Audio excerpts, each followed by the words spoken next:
Hi friends, இந்த வீடியோவில் அரசு ஊழியர்களுக்கு ரூபாய் 46,000 சம்பளம், ரூபாய் 25,000 ஓய்வூதிய 8வது ஊதியக்குழு பெரிய மாற்றம் என்னன்னு பார்க்க போகிறோம். 8வது ஊதியக்குழுவை சுற்றியுள்ள எதிர்பார்ப்பு தற்போது உச்சத்தை எட்டியுள்ளது. மத்திய அரசு ஊழியர்களுக்கும் ஓய்வூதியதாரர்களுக்கும் மிக முக்கியமான அப்டேட் வெளியாகி உள்ளது.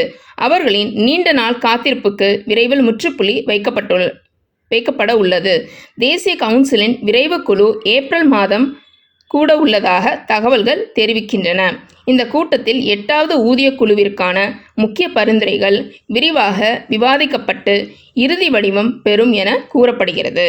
இதனால் சுமார் 1.2 கோடி அரசு ஊழியர்களும் ஓய்வூதியதாரர்களும் பெரும் எதிர்பார்ப்புடன் இந்த முடிவை நோக்கி காத்திருக்கின்றனர். இந்த வரைவு குழு அரசாங்கத்துக்கும் ஊழியர் சங்கங்களுக்கும் இடையே ஒரு முக்கிய பாலமாக செயல்படுகிறது. ஊழியர்களின் சம்பளம், ஓய்வூதியம் மற்றும் பல்வேறு அலவன்ஸ்கள் எந்த அளவிற்கு உயர வேண்டும் என்பதில் இக்குழுவின் பரிந்துரைகள் முக்கிய பங்காற்றுகின்றன. குறிப்பாக ஃபிட்மென்ட் ஃபேக்டர் எனப்படும் ஊதிய நிர்ணய காரணியை சம்பள உயர்வை தீர்மானிக்கும் முக்கிய அம்சமாக பார்க்கப்படுகிறது. 7வது ஊதியக்குழுவின் போது இந்த ஃபிட்மென்ட் ஃபேக்டர் 2.57 இருந்தது. அதன் மூலம் குறைந்தபட்ச அடிப்படை சம்பளம் ரூபாய் 7,000 ரூபாய் 18,000 உயர்ந்தது. அதற்கு முன் 6வது ஊதியக்குழு இது 1.86 இருந்தது என்பது குறிப்பிடத்தக்கது. தற்போது 8வது ஊதியக்குழுவில் இந்த ஃபிட்மென்ட் ஃபேக்டர் மேலும் அதிகரிக்கக்கூடும் என எதிர்பார்க்கப்படுகிறது.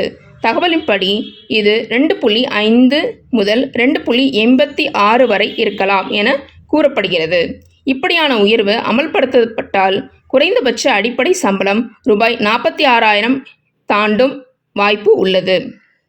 இதனால் ஓய்வூதியதாரர்களுக்கும் பெரிய நன்மை கிடைக்கும். தற்போது ரூபாய் 9,000 ஆக உள்ள குறைந்தபட்ச ஓய்வூதியம் சுமார் ரூபாய் 25,740 வரை உயரக்கூடும் என மதிப்பிடப்படுகிறது.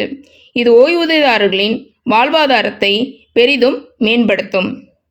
மேலும் இந்த விஷயத்தில் பொதுமக்கள் மற்றும் ஊழியர்களின் கருத்துக்களை சேகரிக்க மத்திய நிதி அமைச்சகம் ஏற்கனவே ஒரு ஆன்லைன் தளத்தையும் அறிமுகப்படுத்தியுள்ளது. இதன் மூலம் அனைவரும் தங்கள் கருத்துக்களை பகிர முடியும்.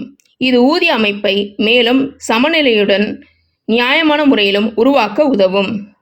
மொத்தத்தில் 8வது ஊதியக்குழுவின் இறுதி பரிந்துரைகள் மத்திய அரசு ஊழியர்கள் மற்றும் ஓய்வூதியதாரர்களின் நிதி நிலையை பெரிதும் மாற்றக்கூடியவை. ஏப்ரல் 13 அன்று நடைபெறும் இந்த முக்கிய கூட்டம் அவர்களின் எதிர்கால வருமானத்திற்கான பாதையை தீர்மானிக்கும் என்பதால் அனைவரும் மிகுந்த நம்பிக்கையுடனும் ஆவலுடனும் காத்திருக்கின்றனர். ஸோ ஃப்ரெண்ட்ஸ், இந்த வீடியோ அப்டேட் பிடிச்சிருந்தால் லைக் பண்ணுங்கள், நம்ம சேனல் சப்ஸ்கிரைப் பண்ணுங்கள். நன்றி.